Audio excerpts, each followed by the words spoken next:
Grabe lang talaga yung pagod ni Ate Girl at sobrang busy sa araw-araw. Kaya naman, heto na, may mini vlog na.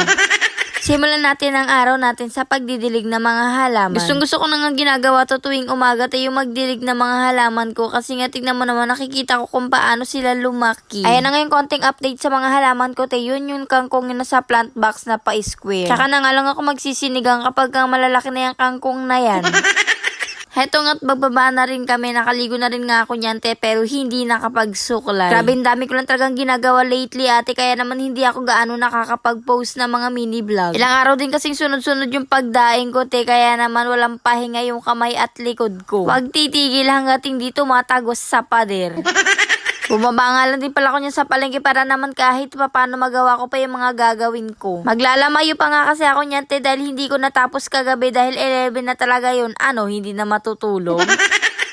Skip mo na nga lang yung pagbumuka ko na yan, at eto nga't nasa bahay na kami agad-agad. Simulan natin sa pagbubukas ng bintana para naman pumasok ang preskong hangin. Ang pinaka-main agenda ko talaga for today's mini vlog, maglinis ng hinihigaan namin. Nakapagpalitan din kasi ako ng bedsheet at saka pillowcases kagabi. Sobrang init talaga ngayon, kaya naman nagtimpla mo na nga ako ng juice para may mainom naman yung mga bata. Kaya naman samahan nyo nga akong kalikutin ito mga gamit dito sa bahay. Alam nyo ba ate, sobrang pagod na yung pagkatao ko, pero heto, naglilinis pa rin talaga ako. Grabe na rin kasing kasipagan talaga yan na para bang hindi talaga siya tinatablan ng pagod.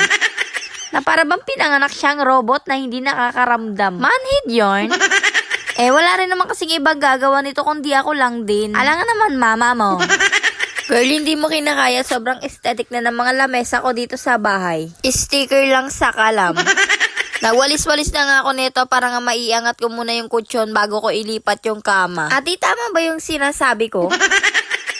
Yung bed frame pala ate, yung pala yung iuusog. Sobrang yawa namin talaga, dalawa-dalawa pa yung foam namin. Pati nga dito sa ilalim, mawawalisan natin yan, kahit hindi naabot ng taba.